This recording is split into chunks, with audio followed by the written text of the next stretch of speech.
그래서 계속적으로 요한복음 1장 1절로 5절의 주제로 오늘은 두 번째 말씀이 되겠습니다. 그래서 이 본문의 말씀을 한 4번에 걸쳐서 해설식 설교로 우리가 생각해 볼까 합니다. 본문에 보면 요한은 태초에 말씀이 계시니라 이렇게 선포했습니다. 요한은 그의 의도가 있었습니다. 왜 태초에 본문에서 말씀이 계시니라 이렇게 말씀을 하셨을까? 바로 그의 의도가 하나님의 아들이 이 세상에 나타나셨을 때에 비로소 존재하기 시작한 것도 아니라 하는 그런 의도가 있고, 또 주님께서 은택은 온 세상에 존재하기 시작한 것도 아니라 바로 그분은 만세 전부터 존재하시고 계셨던 것이라고 하는 그런 의도가 있었기 때문에 그렇다는 거죠. 그래서 알파와 오메가라 이렇게 많은 그런 설교를 통해서 우리 하나님은 그 전부터 영원까지다 계시는 분이 아니냐, 알파와 오메가라 이렇게 우리가 설교를 하고 복음 전파를 하게 되는 것입니다. 태초에 하나님께서 능력의 말씀 안에서 능력이 계셨던 겁니다. 이미 그분의 내면 속에서 존재하고 있었던 것이 바로 능력으로 나타나셨다는 거죠. 예수께서 이 세상에 오셨기 때문에 우리는 다 같이 그분을 알게 된 것이라고 하는 것입니다. 그렇기 때문에 본문에 예수 그리스도께서 오셨다는 것은 영원하고 하나님께서 우리를 구속하기 위해서 오셨던 것을 나타내고자 하는 그런 의도가 있었기 때문에 이런 말씀을 태초에 말씀이 계시니라.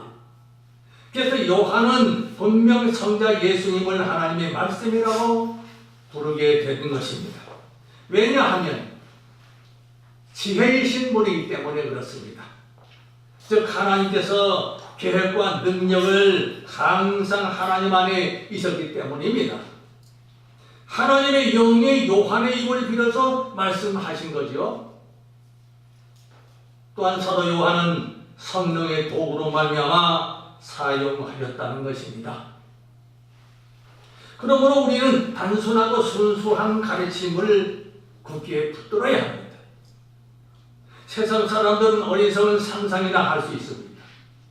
헛된 생각도 할 수가 있습니다. 악한 것에 혀를 뜨고 있다는 거죠. 우리는 성령께서 우리에게 보여주시는 단순한 것에 만족해야 합니다. 여러 가지 생각할 필요가 없습니다.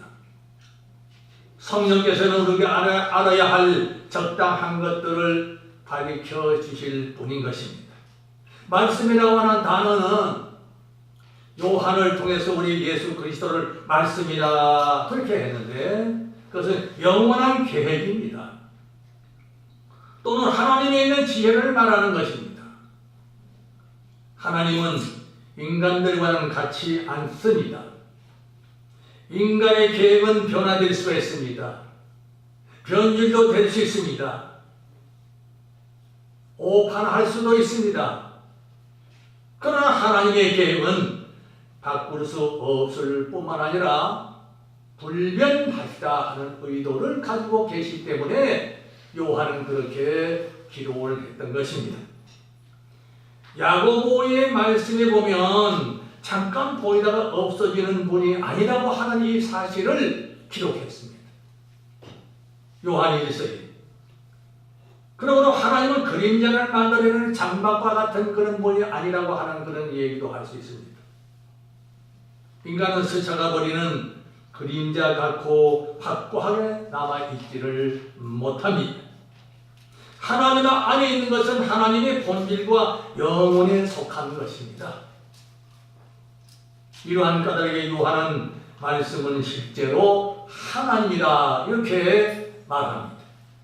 우리는 하나님 앞에 인간의 말과 지혜나 또 성령의 계획 속에서 계획이 있다고 생각해서는 우리가 다른 생각을 가질 수가 없도록 만들었습니다. 하나님과 비교도 안 되지. 우리는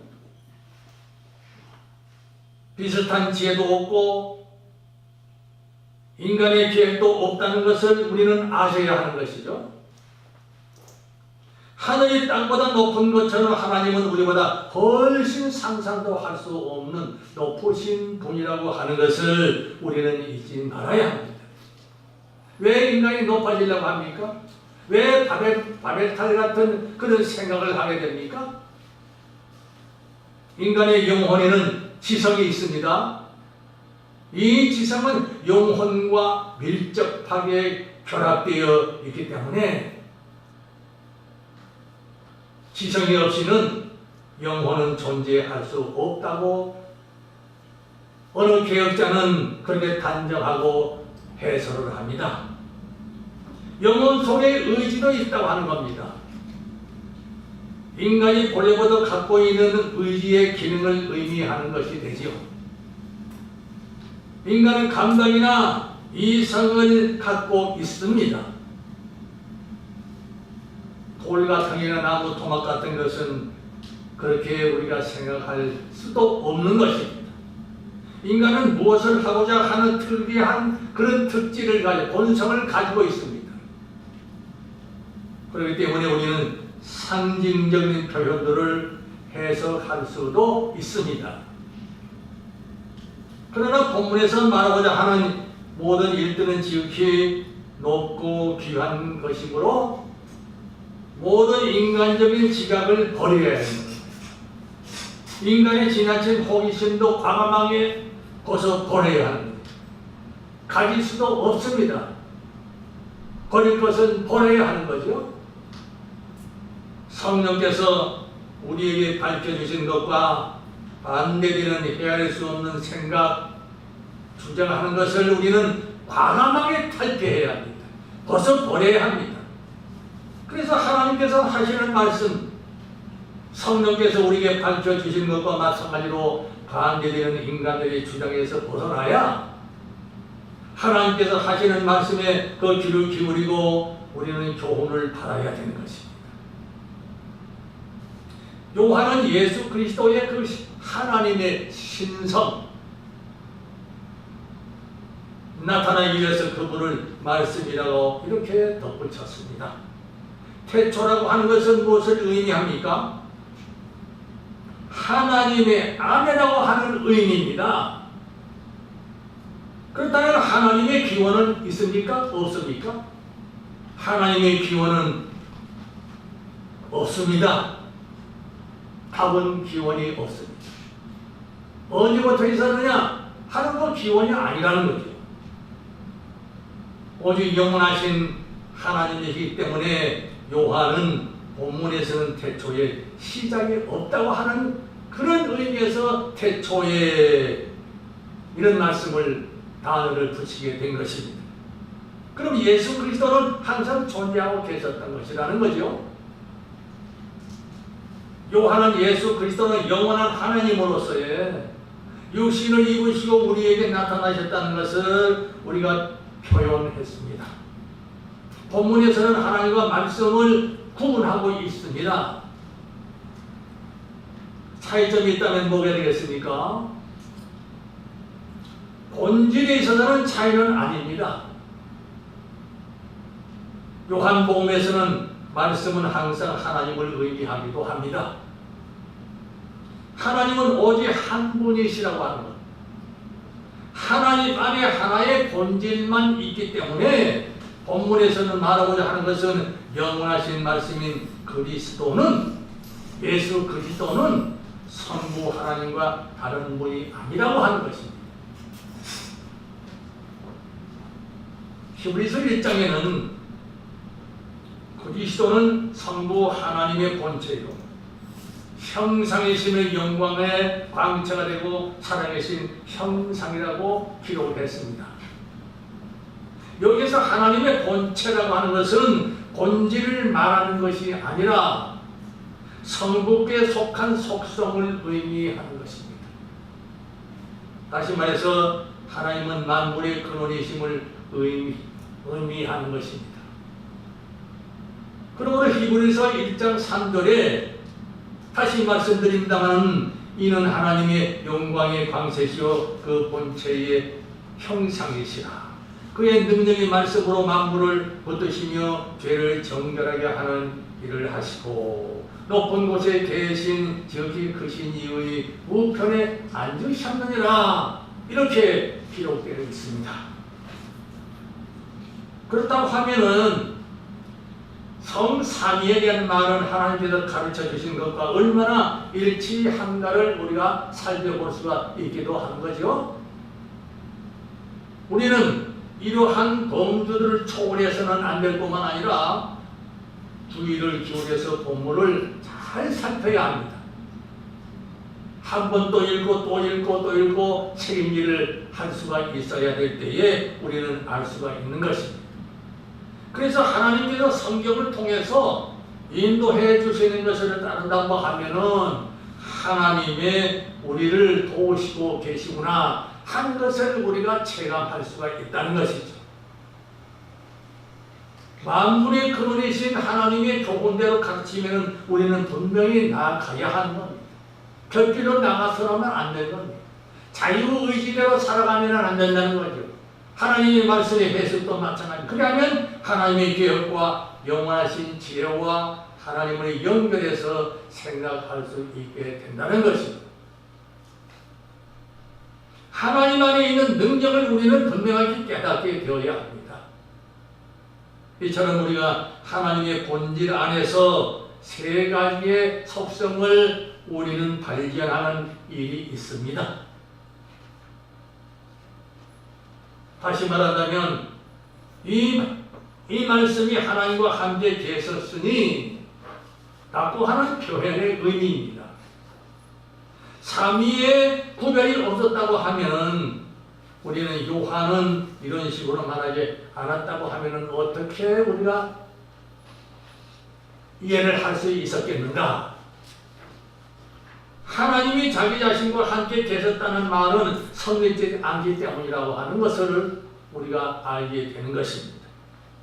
우리는 말씀과 하나님 아버지 사이에는 구분이 있다는 것을 우리가 알게 되는 것입니다. 말씀은 영원전부터 탄생하셨고 하나님은 항상 자신의 계획과 지혜를 가지고 계셨던 분입니다. 태초에 하나님의 판단 또 하나님에게 오는 판단과 계획 지혜가 없었다고 말할 수는 없기 때문입니다.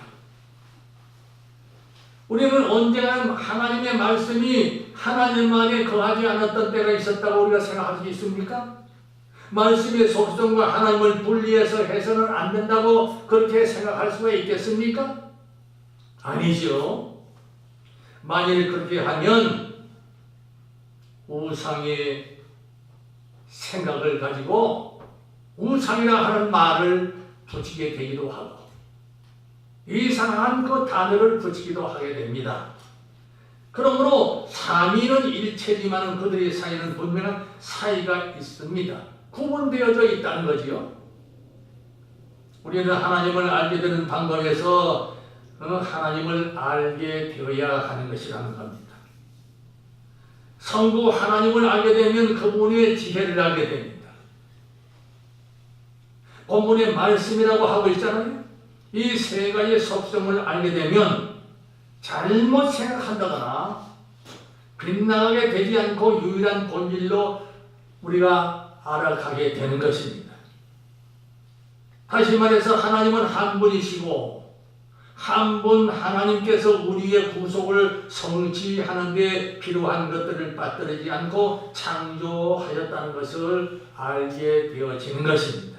이것이 말씀이 하나님과 함께 계셨다는데 우리가 주목하지 않을 수가 없게 되는 거지요. 복음서의 기록자는 저자는 예수 그리스도를 모든 피조물에게서 분리하고자 최초에 했었습니다. 그러나 그러면서 그리스도 예수와 성부 하나님과의 차이점을 보여주고 있는 내용입니다. 요한은 그 위에 말씀은 곧 하나님이시다 이렇게 덧붙여 기록했습니다.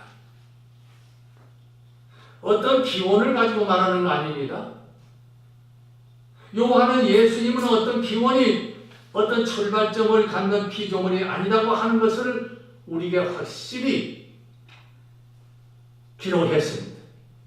참 하나님이심을 나타내주고 있는 의미를 더해주고 있다는 것이죠. 예수 그리스도는 그 하나님, 다시 말해 신성에는 하나님과 동일한 하나라고 하는 본질을 가지고 있는 그런 표현을 했습니다. 그래서 하나님 안에는 오직 하나님의 본질만을 소유하고 있다는 것을 말씀합니다. 하나님과 말씀의 사이는 차이가 있지만 경배해야 할 대상은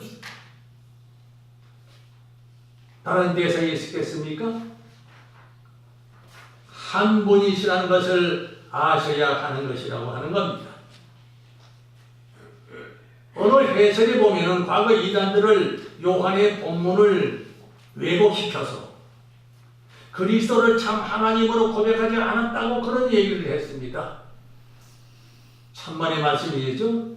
그래서 요한은 말씀의 영원성을 분명하게 말하고 있기 때문에 발뺌한다거나 핑계도 할 수 없는 여지가 없다는 것을 명백하게 기록을 했던 것입니다. 그래서 또한 요한은 그가 태초에 하나님과 함께 계셨다. 또 그런 태초에 말씀이 계시니라. 또 이 말씀이 하나님과 함께 계셨다고 했습니다. 왜 이처럼 기록했을까? 하나는 의도가 있었던 것이라고 하는 것을 말하고 있습니다. 그래서 두 마디를 하나로 묶고 말하고 있다고 종교개혁자는 해석을 했습니다. 예수 그리스도가 참 하나님이십니다. 성부와 동일한 본질을 소유하고 계시지 않다고 하는 판단을 하지 못하게 하려는 때문이라고 칼빈은 말합니다. 그래서 물론 인성에 대한 주님은 육으로 오신 것은 우리가 분명합니다. 그러나 영원하신 하나님이신데 만세 전부터 하나님과 함께 계셨던 성부 하나님의 지혜라고 하는 것을 우리가 알아야 합니다. 요한복음 1장 3절에 보면 그런데 복음 기자로서의 요한은 만물이 그로 말미암아 지은 바 되었으니 지은 것이 하나도 그가 없이는 된 것이 없다 이렇게 기록을 했습니다. 딱 못을 박았습니다. 요한은 하나님의 말씀의 영원한 본질을 우리에게 확신시킨 다음에 하나님과 함께 계셨다 하는 것 속성을 말하고 있는, 그래서 그분의 영원한 신성을 확인하는 말을 덧붙여서 우리로 하여금 모든 것을 더 확실히 깨닫게 한 기록을 한 겁니다. 그래서 만물이 그로 말미암아 지은 바 되었다 이렇게 말씀합니다. 하나님의 본질은 하나님이 우리가 하나님에게서 우리가 이해를 하는 것과 하나님께서 창조를 통해서 우리에게 스스로를 가르치신 것에 의해 알 수 있게 되었다는 그런 말을 합니다. 성경은 아시다시피 그것을 그 당장의 눈에 볼 수 있도록 실물로 보도록 다루고 있는 것 아니겠습니까? 눈으로 보는 것만 아닙니다. 사도 바울은 비록 제가 여러분들이 그 눈이 멀었다고 해서 손으로 만져볼 수 있다고 하는 것을 우리가 성경에서 알 수가 있는 거지요. 눈을 뜨면 하나님의 능력을 알 수가 있게 되는 것입니다. 어떻게 그런 일이 있을 수 있겠습니까? 하나님의 능력이 우리 안에 있기 때문에 볼 수 있고 손으로 만져서 알 수 있게 된다. 요한일서 1장 1절로 3절의 내용에서 우리가 바르게 알 수가 있다는 것이죠. 그래서 우리는 하나님 안에 살고 있고 행위의 동작 하나하나까지 움직이면서 우리의 본질을 갖게 된 것이라고 하는 것입니다.